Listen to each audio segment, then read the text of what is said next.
The angel of the Lord. Rashi says in his introduction to Zechariah chapter 1, the prophecy of Zechariah is extremely enigmatic because it contains visions resembling a dream that requires an interpretation. We cannot ascertain the truth of this interpretation until the teacher of righteousness comes. Nonetheless, I will put my heart to recounseling the verses one by one, according to the interpretations that resemble it, and follow the interpretation of Jonathan. This is God's test for the Jewish people, in particular the Jewish leaders. God's test of who the descendant of David is. The man described in Isaiah 53, the teacher of righteousness. That's who Rashi, known as one of the first rabbis to say that Isaiah 53 described the people, the Jewish people, as the patriarch Israel. Then here he is in Zechariah, saying we got to have the to know the truth of at least chapter 1 of Zechariah, to know its truth, because we can't do it, and no Jewish man, religious, academic, commentator, or otherwise, has ever had the answer to this. And yet this video is going to give it to you. Why? I'm a teacher of righteousness. This is Zechariah chapter 1, verses 7 through 12. That's the preamble that Rashi leads into before he starts his commentary. And this is in midrash form. That's where I take parts of a verse and interpret each in individual segments. Verse 7. On the 24th day of the 11th month of the second year of Darius, the month of Shabbat, this word of the Lord came to the prophet Zechariah, son of Berechiah, son of Edo. This word of the Lord. This verse continues with, in the night I had a vision, which is not a word of the Lord. The word of the Lord coming to Zechariah means the messenger of the words of God has come to Zechariah, who is the angel of God's presence, and the word of the Lord. Literally, that's his name. He has alighted upon Zechariah to bring a vision from God. Not a word, a vision. Verse 8. In the night I had a vision. I saw a man mounted on a bay horse standing among the myrtles in the deep, and behind him were bay, sorrel, and white horses.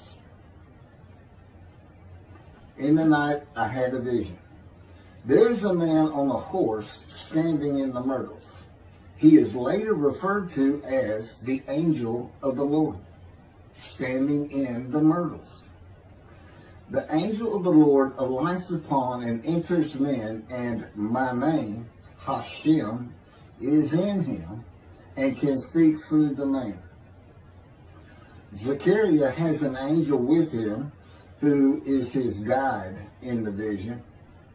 The deep is like a valley Zechariah is looking down on, filled with myrtle trees, and then an open area below that is where the bay, sorrel, and white horses are. Verse 9. I asked, what are those, my Lord? And the angel who talked with me answered, I will let you know what they are. What are those, my Lord? Zechariah is not talking to the angel. That's an angel. It's not my Lord. Who answered, but who never lets him know what they are. He is asking the man standing among the myrtles on a bay horse about the horses in the open area and calls him my Lord. Verse 10. Then the man who was standing among the myrtles spoke up and said, these were sent out by the Lord to roam the earth. Then the man who was standing among the myrtles spoke up and said, again, this is midrash form. Okay, so the man standing in the myrtles answers the question of Zechariah, not the angel who is with Zechariah. Verse 11, and in fact, they reported to the angel of the Lord, who was standing among the myrtles. We have roamed the earth and have found all the earth dwelling in tranquility. And it's just like a dream. We have horses talking. You know, they could have been birds. Anything that can go far and go a long ways out and then come back. In this case, for this story or for this dream that was given Zechariah, it's horses. And in fact, they reported to the angel of the Lord. They who reported are the horses who have gone to and fro throughout the earth, and they spoke the report to the angel of the Lord, who was standing among the myrtles. The angel of the Lord, who was standing among the myrtles, has alighted upon and entered the man standing amongst the myrtles. The angel of the Lord is using this man as his visible presence. You cannot see the angel of the Lord. Just as he once used a burning bush for his visible presence, and God spoke through him to Moses. Not just as his visible presence, he also used the man to say, these were sent out by the Lord to roam the earth. In other words, it sounded like the answer was coming from this man. But it's coming from the angel of the Lord, and God is in that angel, his presence. Because that's the angel of his presence. You can find that in Isaiah chapter 63. I don't recall the verse. I never see anything on the angel of his presence. Wherever God's presence is, the presence that enters the temple, I never hear any mention of the angel that has to do with him. Why? It's the angel of his presence. Who is the angel of the Lord. Yeah, I believe, and I'm not certain about this, but I've heard it at least one or two times, and that is Christianity believes the angel of the Lord is Jesus Christ. Thereupon the angel of the Lord exclaimed, O Lord of hosts, how long will you withhold pardon from Jerusalem and the towns of Judah, which you placed under a curse 70 years ago? Thereupon the angel of the Lord exclaimed. Okay, so the angel of the Lord exclaimed through the man. Zechariah heard the words come from the man standing in the myrtles. It is the only way Zechariah could have heard the words. The angel of the Lord can only speak to the man he has alighted upon. Ezekiel describes this as, a spirit entered into me and set me upon my feet, and I heard what was being spoken to me. O Lord of hosts, how long will you withhold pardon from Jerusalem and the towns of Judah, which you placed under a curse 70 years ago? The following verses are from the book of Isaiah regarding this curse. Isaiah chapter 43, verse 2. So I profaned the holy princes. I abandoned Jacob to proscription and Israel to mockery. That, of course, is God speaking. The profaning of the holy princesses is God's prophecy of the banishment of King Jeconiah and all his offspring from ever ruling over Judah and Jerusalem again. The line of the kings of Judah ended. The line described king by king in the first book of the New Testament of Christianity. the line of Jesus. The abandonment and mockery are God's prophecy that the northern kingdom and the southern kingdom of the Israelites will be defeated and deported from the promised land. Isaiah witnessed the deportation of the northern kingdom, but the deportations of the southern kingdom were many years after his death. This is chapter 43, verses 5 through 7. Fear not, for I am with you. I will bring your folk from the east, will gather you out of the west. I will say to the north, give back, and to the south, do not withhold. Bring my sons from afar, and my daughters from the end of the earth. All who are linked to my name, who I have created, formed, and made for my glory. Okay, this is God's prophecy that all the tribes of Israel will return from the Assyrian deportations of the tribes east of the river Jordan, that were Reuben, Gad, and the half tribe of Manasseh, and all the tribes of the northern kingdom deported by Assyria, defeated and deported, and the Babylonian deportations of the southern kingdom. It is a prophecy that is specific to the Assyrian Babylonian exiles. This prophecy was fulfilled according to the books of Ezra and Nehemiah and their account of all 13 tribes returning to the southern kingdom of the lands of Benjamin and Judah. Jerusalem is within the lands of Benjamin, and his lands are considered part of the kingdom of Judah, since that is where the kings of Judah rule from. 10 tribes being lost and not returning is a myth.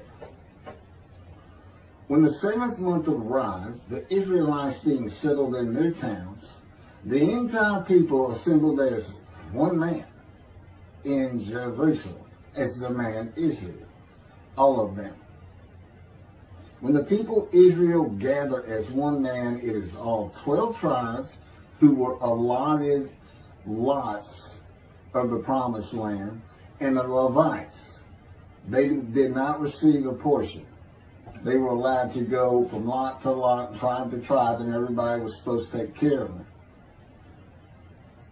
The Levites, that would be Levi, the son of Levi, the priestly tribe without an allotment of the promised lands. Judahites and Benjaminites alone are not Israel, though all references to Israelites would include them. All of Israel had returned together to Jerusalem and Judah, mindful of the imported Gentiles in the northern kingdom, imported by the Assyrians, many of whom tried to stop the building of the second temple. This is why everybody returning, all 13 tribes, all went to Judah. The northern kingdom was occupied by Gentiles, I would assume Assyrians and Arabs.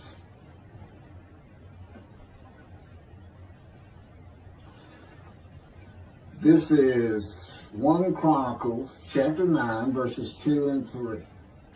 The first to settle in their towns on their property were Israelites, priests, Levites, and temple servants, while some of the Judahites and some of the Benjamites and some of the Ephraimites and Manassesites settled in Jerusalem. That would be Ephraim and Manasseh. Manasseh was such a large tribe, it had to be broken in. It was broken in two. Half of it set up, their allotment was east of the river Jordan by about where Edom would be. And well, that was the tribe of Gad. Not Edom, Gilead, where the Tishbite, Elijah, the Gentile, was an inhabitant. Ramoth Gilead. Manassites, Ephraimites, and Judahites were the tribes with the largest allotment of the lands of Abraham, and Jerusalem is in the lands of the Benjamites. Those are who just got mentioned. The 3 largest lot owners. Okay, Benjamin, that's where Jerusalem is. He's important. And of course the priests, the Levites. So Ephraim and Manasseh were not lost tribes, as many believe from writings outside of the Bible. There never were lost tribes according to the Bible. Okay, so all 13 tribes returned and settled in new towns. The accounts of the deportations indicate there was not much left of the old towns. There is no account of how the new towns were settled, though it is unlikely it was based on prior ownership. The exile lasted too long for the deported owners to still be alive, and the tribes of the northern kingdom had to build new towns to live in. It also says the Levites settled in on their lands. So everybody had to pick and choose, and I'm sure the strong and wealthy got the best places, and again, many just settled in Jerusalem. Okay, this is Isaiah chapter 43, verse 14. Thus said the Lord, your Redeemer, the Holy One of Israel, for your sake I send to Babylon. I will bring down all her bars, and the Chaldeans shall raise their voice in lamentation. This is God's prophecy that Assyria would be conquered by the Babylonians, who were defeated by the Chaldeans.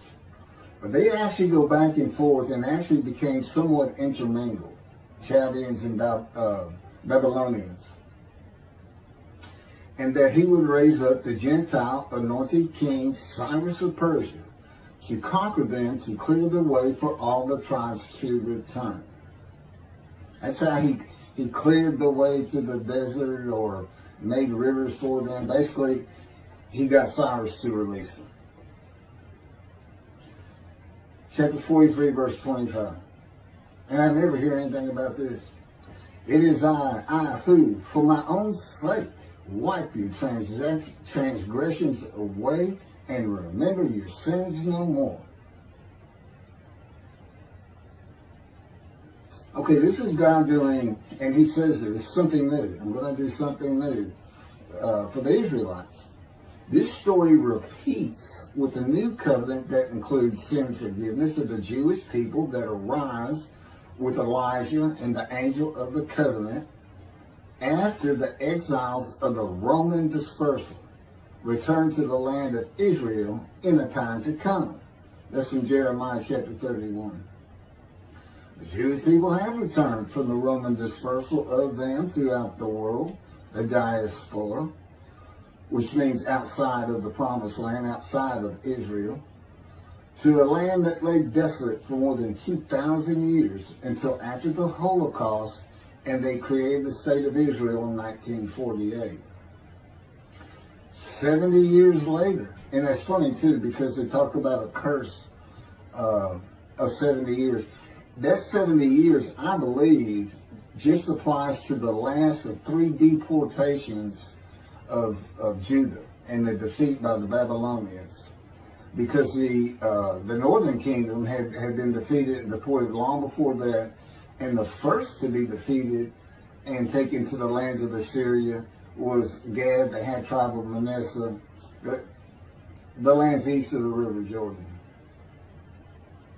70 years later, the land blooms again. Jerusalem has been rebuilt as a great city, larger than it was in ancient times. According to God's words in Jeremiah 31, the time to come to deliver the new covenant with sin forgiveness is here. That's very important for the interpretation of at least chapter 1 of Zechariah. That means the angel of the covenant that you desire of Malachi 3 is on his way, followed by God and the messenger Elijah. And when God's third temple is built, he will return to it suddenly. This is the day of the Lord. That's Malachi chapter 3. Now, Zechariah is in Jerusalem, and the construction on the second temple is about to begin. Isaiah has written God's words of sin forgiveness, which would have removed the curse long before this, when they were returning, when the remnant of the 13 tribes was returning. And the angel of the Lord proclaims, O Lord of hosts, how long will you withhold pardon from Jerusalem and the towns of Judah, which you placed under a curse 70 years ago? Okay, this vision of Zechariah and the words of the angel of the Lord through the man standing in the myrtles regarding the curse 70 years ago is to make Zechariah think and try to understand why the angel of the Lord would say this. From his perspective, the curse was lifted. He was back in Jerusalem with all the tribes preparing to build the second temple. The vision is for Zechariah to find out how and when the curse was lifted. And that's important today, because this is the day of the Lord. The new covenant is here, and every single Jew throughout the world is forgiven of their sins right now. And that message has been given to me to be delivered. And it's not getting out there. It's just not getting out there. And that's what happened here. Because if you read Ezra and Nehemiah, it's clear they had no idea that their slaves had been claimed. And sin and continue. Once you know that God has just said, okay, I'm not going to remember any of that. Let's all start fresh. I'm here with the covenant of friendship. Let's everybody start being observant Jews. Okay? Which would include going to Yom Kippur. Having a slate claimed does not mean you have a lifetime now of sin forgiveness. The books of Ezra and Nehemiah reveal, this is how God had me write it down. This is from the book, Isaiah 53, in the day of the Lord, that was dictated to me. The books of Ezra and Nehemiah reveal that the 13 tribes did not know they had been right. We had to wait for the teacher of righteousness to know. And this is another thing I never see in this Messianic era that is taught, that is coming, is that God is with the descendant of David as he was with Moses. I mean, just right there with him.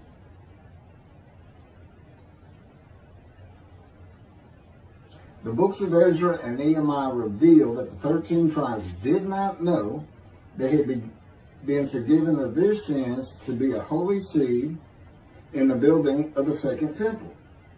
If people know they have been forgiven and have a clean slate from past transgressions against God and his laws, they are more likely to stop their sinful ways and abide by his laws in the future. The scroll of Isaiah needs to be found and interpreted by Zechariah and the religious leaders so they will know of God's forgiveness of their sins. God will be returning before the temple is built. That will be the third temple, to test the devotion of his righteous servant and make him suitable for his purpose, which might prosper. That includes the building of the third temple. This would begin when his spirit alights upon the anointed one, Moshiach. His presence with his righteous servant will be necessary for the temple to be rebuilt. Islam will not freely hand over their third most holy site to Israel and abandon the Dome of the Rock Mosque, a mosque that sits on the Temple Mount purchased by King David for God, the most holy site of the Jewish people. With God is the angel of his presence who is already on the way. You want me to skip that? Okay, this has been covered in other videos more than once.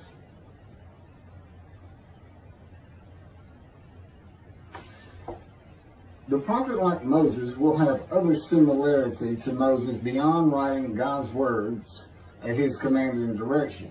As this was written, at God's command and direction, I typed those words.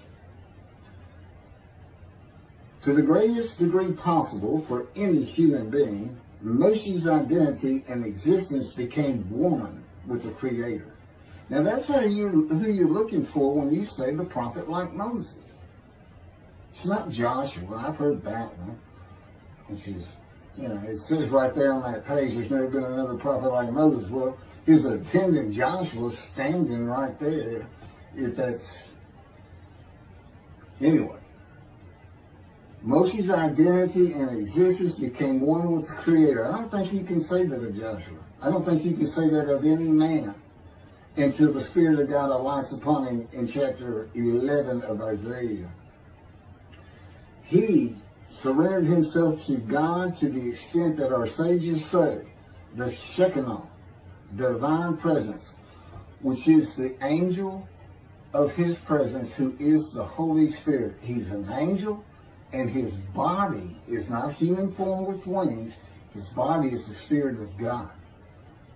Wherever God is, his Spirit is. Wherever his presence is, the angel of his presence is. They're always together.